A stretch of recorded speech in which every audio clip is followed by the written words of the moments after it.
Vem cá, o assunto político do dia é esse vídeo que foi publicizado hoje, né, autorizado pelo ministro Celso de Mello, que mostrou como que o país é coordenado por um bando de baderneiros, né?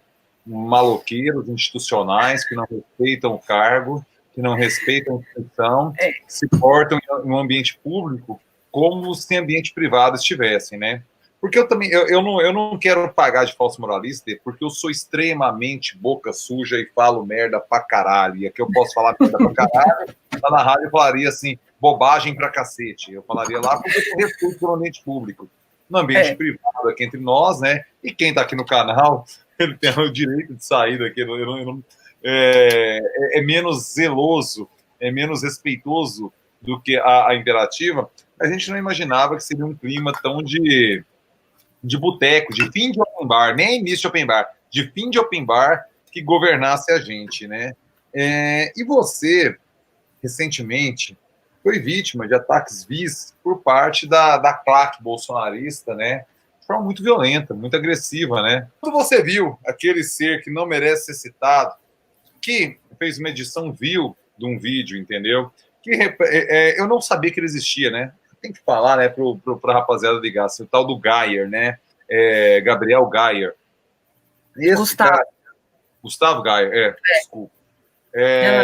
O tal do Gayer lá, ele eu agora, vamos lá, deixa eu contextualizar a pergunta. Eu estou entendendo perfeitamente o que é o falando sério, o que é o papo cabeça, que eu tenho que mais fiquei, e agora eu estou entendendo o que é o DQD e as diferenças de cada programa, sabe assim? E entendo a dificuldade e a virtude de cada um dos programas. O DQD, ele tem um problema, não é um problema, tem uma característica em particular, que é a polarização mais extremada de todos os programas da rádio, sabe? E eu estou percebendo isso agora, né? Estou cumprindo a função, a difícil função de substituir o Morgantini nesse período difícil, né? Que teve o contrato suspenso, e me dói o coração substituir um amigo de longa data, um profissional tão gabaritado assim. Eu tento fazer o melhor ali, não chego perto do que ele é capaz de fazer. Estou ali me esforçando, sabe? Torço para que a vida retome, a rádio retome seu faturamento normal, seu orçamento normal, e todos os colegas voltem para trabalhar conosco novamente, todos os nossos colegas, nossos amigos, né? Porque a rádio é mais colegas, são amigos ali que nós temos, voltem para trabalhar. E estou percebendo agora que realmente é um ambiente, talvez, onde os embates são mais duros. E você acabou nesse ambiente do DQD sendo vítima de algo que, quando você ouve o programa inteiro, você entende um contexto. Quando você vê uma edição, você entende outro contexto. E realmente, pelo poder de internet que esses ignóbeis, que esses seres realmente desqualificados têm, infelizmente eles têm muito poder na internet, eles fazem uns recortes que induzem para o caminho que não é exatamente o que aconteceu. Você foi vítima de muita agressão, foi vítima de muito ataque. Tem quantos meses quando aquele fato realmente aconteceu? Aquele fato, se não me engano, foi em janeiro. Janeiro, mas calma aí, não fala ainda não, eu quero concluir ainda a minha fala. Tá. É o seguinte, janeiro aconteceu isso. Agora, no mês foi dia 3. 3 de janeiro, início do ano, você lembra, hein? Eu estava de férias, e por isso realmente passou batido. Eu só fiquei sabendo agora, pra você ter ideia, assim. Porque férias eu desconecto, estava na roça lá, nem internet eu tinha, né, naquele momento. Estava lá na casa da minha sogra em Mara Rosa, nem internet eu tinha lá. Mas é o seguinte, agora, esse mesmo cara, o Gayer, ele está sendo acusado de propagar fake news contra enfermeiros, dando suporte àqueles dois. E não foi ele que foi agredido, então ser justo e falar o que aconteceu de fato, né? Teve pessoas que foram lá agredir e achincalhar um protesto pacífico de enfermeiros pedindo melhores condições de trabalho, e ele propagou uma fake news, até o que conhecemos, ele está respondendo isso, precisamos aguardar a justiça para ser bastante justo, o que eles não são, mas a gente não pode se igualar a eles, temos que ser justo na fala. Ele está respondendo um processo por isso e está se sentindo encantoado pela mão pesada do Estado, que é necessário nesses momentos. Eu quero sinceridade na sua resposta. Você sentiu um prazerzinho, não sentiu? Senti principalmente porque ele provou do próprio veneno dele, entendeu? Porque, veja bem, vamos falar especificamente do episódio de Brasília. Então, eu estava lendo a defesa dele, eu nem sabia o que estava acontecendo. Tem um termo, você lembra desse termo em jornalismo, que é o jornalismo comunitário? Quando surgiu esse termo do jornalismo comunitário, que é justamente a pessoa, a comunidade, participar do fornecimento de notícias, eu lembro que na faculdade nós tivemos um debate muito acalorado em relação a isso. Então, até que ponto vai a participação da comunidade? E será que nós não vamos perder o nosso espaço como jornalistas? E culminou nesse momento agora, né? Então, assim, as pessoas, elas, por causa das redes sociais, elas se acham jornalistas. Elas se acham, eu tenho o dever de informar, porque estou aqui fazendo uma denúncia, nanana. E nesse tipo de situação, que é o que a defesa dele, ele se esquece do básico do jornalismo, que é checar. A checagem. Por isso que o jornalista é importante, não só por isso, mas por várias outras coisas, né? Então, se ele achava que aquela manifestação era fake, ele não teria que ter checado. Ok, a senhora está dizendo que a senhora recebeu isso. Ok, então deixa eu ver lá. Por gentileza, vocês conhecem essa senhora? Por que ele não foi atrás dos fatos? O professor, mesmo sendo um professor, o professor, ele questiona, ele investiga. Um professor com P maiúsculo, porque existem professores e professores. Então, o professor, ele questiona, ele vai atrás. Então, às vezes o aluno faz uma pergunta, o professor não sabe. Ele fala, fulano, peraí que eu vou tentar descobrir. Então, ele vai no Google, ele pergunta ao amigo dele, e aí depois ele traz a resposta para o aluno. Paulo Freire fala disso, Piaget fala disso, vários outros teóricos da educação falam isso, Emília Ferreira fala isso. Então, o professor pesquisador, o aprender a aprender, e ele não fez isso. Então, ele errou. Como uma pessoa que, teoricamente, conhece a Constituição, ele errou. Por que eu senti um certo... Não foi um prazer, mas foi um negócio assim, de eu falar assim. Quando eu vi, eu lembro de eu olhar e falar assim... Na hora que... Eu não sei quem foi que me mandou. Foi alguém da rádio que me mandou. Aí eu falei assim... Você quer apostar quanto? Que daqui 2 dias ele vai fazer papel de vítima. Porque é isso que a gente percebe. As pessoas, elas extrapolam barreiras e depois se vitimizam. Ok, se você quiser denunciar uma fake manifestação, tem argumentos para isso. Eu senti, na verdade, eu senti, não foi pena a palavra, mas o que ele fez com aquela moradora de rua também foi péssimo. Expôs ela. Começou a fazer uma pergunta atrás da outra. A mulher, ela olhava assim, ó. Isso foi absurdo. Como é que uma pessoa chega, coloca uma câmera na cara da mulher e começa a filmar com a desculpa de que, estou aqui para denunciar. Primeiro, ele não sabia do que se tratava, erro básico. Segundo, ele está mostrando alguém que ele não sabe nem qual é a história de vida. O jornalista, ele vai atrás, o jornalista, ele conta uma história. E essas pessoas que estão fazendo, estou aqui para informar, elas estão passando por cima de uma série de direitos. Voltando ao que aconteceu comigo na rádio. Ele, inclusive, durante a fala dele, ele cita Laubach. Laubach, os negacionistas falam que Paulo Freire copiou Laubach. Laubach, não. Laubach é o seguinte, foi um cara que desenvolveu, acho que foi em Singapura, uma coisa assim, um método de alfabetização, então ele colocava assim, garrafa, entendeu? Mostrava garrafa. Era a imagem com a palavra.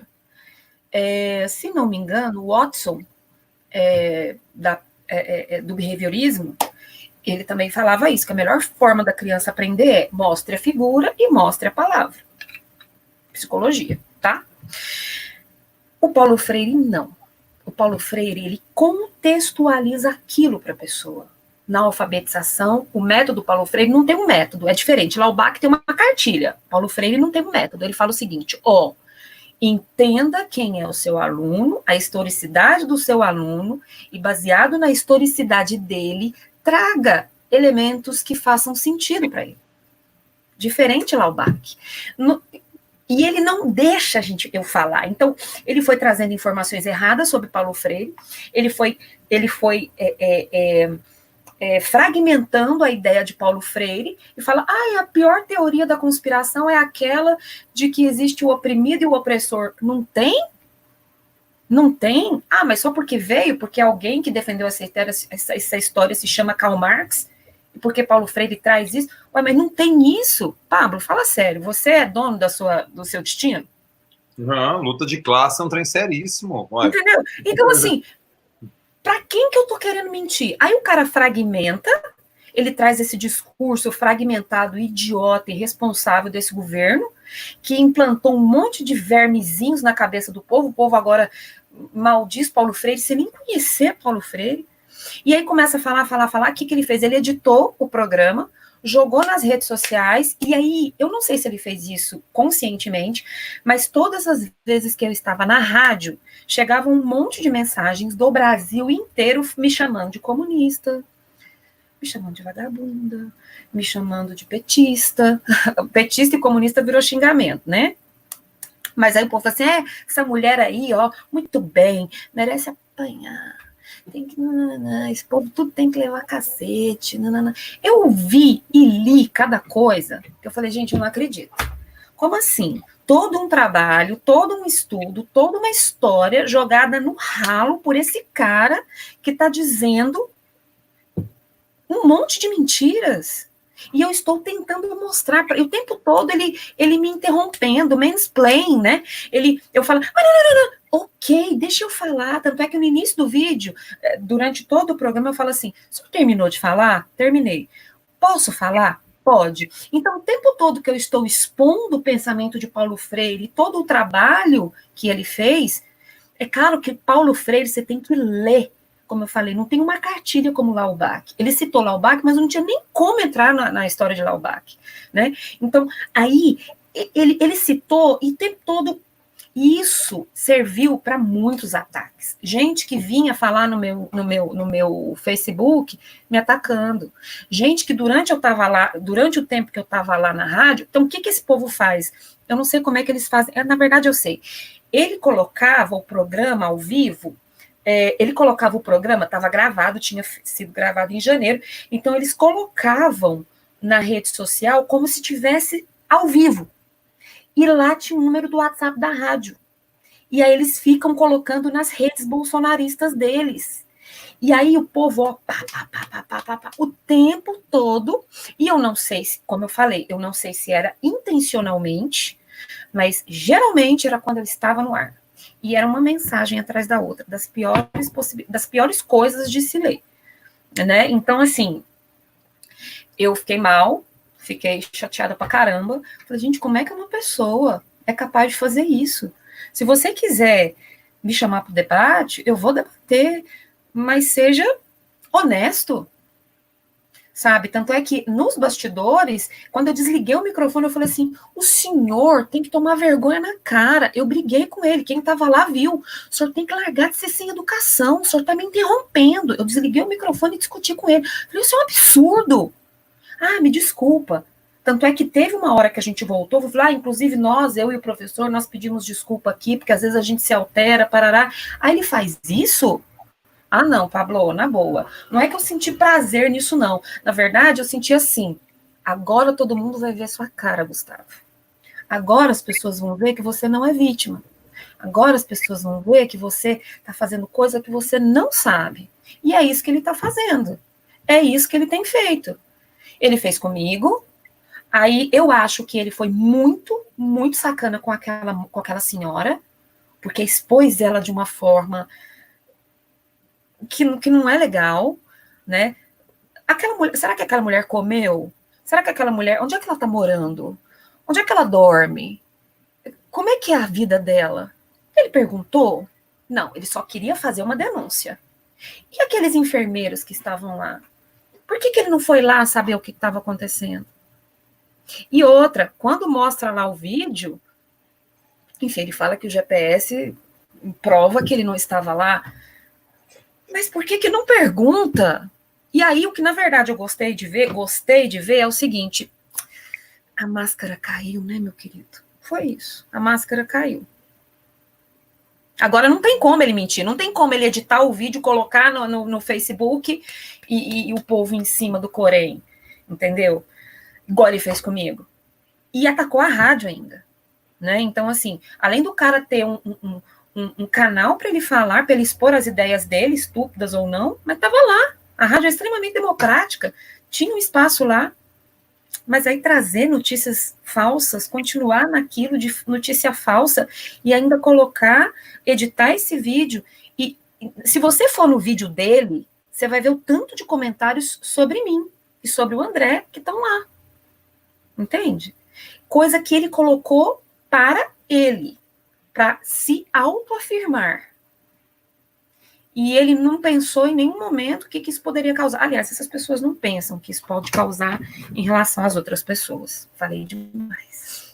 Não, mas a intenção é essa mesmo. Primeiro que a adjacência é masturbatória para o próprio ego, entendeu? Se não é para o outro. Porque o sexo é uma relação entre dois ali, três ou mais, de forma consentida. Agora, a masturbação não. E essas pessoas, o ego, eles são tão ególatras, entendeu? Que a essência é masturbatória mesmo. E, além de tudo, assim, tem um interesse militante. Porque o jornalismo, mesmo com todos os interesses, os problemas, a gente sabe que existe, não vamos dourar a pílula, com todos os direcionamentos, ainda tem um fim, a gente ainda é formado para pensar em algo na cidadania, como você colocou aqui.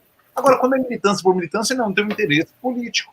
Político partidário, não é só política no sentido aristotélico, da palavra, do debate do ambiente público, não. É político partidário. A rapaziada fala que esse rapaz aí vai ser candidato a vereador, né? Então isso explicita que, na verdade, não é essencialmente um trabalho de cunho de informação. Muita pessoa fala, assim, deve falar com você também, mas fala para mim e tal, não sei o quê. Ah, por que você não candidata e tal? Eu falo assim, não, velho, a minha função no debate público é outra. É fazer a crítica com a minha leitura de mundo, com o meu posicionamento ideológico e tudo mais, mas sim ter um cargo. Não duvido que nenhum de nós da rádio teria algum tipo de facilidade para vencer para vereador em Goiânia pela exposição que nós temos, pela possibilidade e pelo poder do microfone interativa. Só que quem quer faz, quem não quer não faz, não quero julgar ninguém, sabe? Mas eu tenho a impressão que para ser jornalista, você tem que extrapolar esse desejo de mandato e você tem que entender que sua participação na esfera pública se dá de outro meio. E eu tenho a impressão que se tem uma possibilidade boa no YouTube, estarmos aqui aprofundando coisas que a gente não poderia nunca ter um diálogo de uma hora sem interromper dessa forma na rádio, pelo formato daquela mídia, ele, por outro lado, favorece também a proliferação de um discurso completamente equivocado. E aí eu não sei realmente como a gente